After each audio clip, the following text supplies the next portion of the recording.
There's so many to choose from. I mean, it's just been such a pleasant and great experience for me because it's helped me grow as a man, the school, and it's helped me kind of develop into the person I am and a good professional. So I'm ready for the real world, whether that was going to play on for Yorkshire first team, which I have done, or whether that was going to university. So I just think that the teachers have been, absolutely wonderful. When you're at the school, you think, okay, they might be a bit strict, but the reason they are like that is, they get the best out of you. And I look back at it now, and I don't think they were strict at all. In fact, I think they were very lenient in what they did. And also, I think the head of years handled the problems very well in the problems that did arise. And I just think all the discipline of the school, the way we are disciplined, it's incredible to see like the people that have come out of the school and the stuff that they're achieving. So yeah, I mean, there's just so many memories to choose from.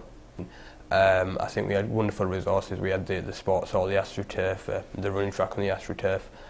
We had the gym, and the PE staff were just so open to me and said, if you want to use any of the equipment, go ahead, you'll have to be supervised. But at one point, I remember Mr. Bell, he says to me he'd love to do a couple of sessions in the gym with me before school. So I mean, I took them up, and he just helped me in so many different ways. So I think the subject teachers who taught me in PE as well, they understood my cricket commitments when I had to take time off, but they also trusted me in terms of getting the work done, because they knew that it was kind of a profession, and if I stayed disciplined and was a professional, I'd get the work done and hand it back to them on time, which I did do.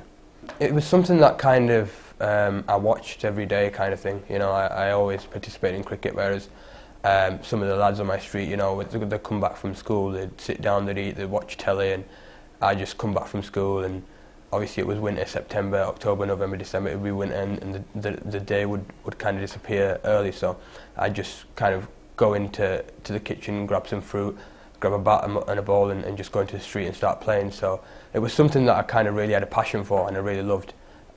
So I was reasonably talented, but I didn't know that it would take me as far as I've got so far, and hopefully take me a long way. I just had a conversation with my parents. I remember saying that there is a fund at school that could possibly benefit me, and I said to them that it's something that I could take up on, and then I asked Mr. Weller. I wrote a letter to Mr. Weller, and he was so good in what he gave me, and he just gave me so much confidence in the area that I was financially stable to go out and buy the equipment that I needed. And at the time when I didn't have any sponsors, like now it's just you get everything given to you because you've kind of made it. But then I didn't have no sponsors. I didn't have many things that I could rely on. So I had the school, and the school financially, it was just amazing that they could just fund me like financially. It was amazing. I think it's, like I said, it's been a pleasant experience just because it's helped me grow as a man. And I think professionally, when I approach people, the fans, the staff at Yorkshire, they say that I'm a very polite individual and a kind man. So I think that the school has got to take a lot of credit for that, because I think they've disciplined me well, and I think that the way they treat all the students, it's kind of that discipline that kind of gets you farm, makes you a good gentleman, which it's made me. I'm looking forward, but I'm not trying to look too far ahead. Obviously, I'd like to play for my country and represent my country in an Ashes and a World Cup one day. I hope that can happen, but I'm just trying to keep my feet grounded, take one day at a time, and just enjoy the time that I'm having at the moment. I'm loving everything at the moment. The training's going well. I just can't wait till the season starts and just hopefully get wickets.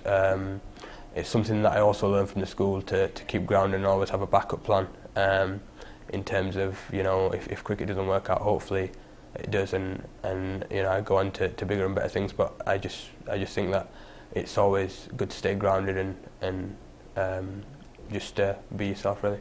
Fantastic. Well, thanks ever so much for coming and giving up the time to be interviewed today, and wish you all the best for the future. Thank you very much. Thanks for having me.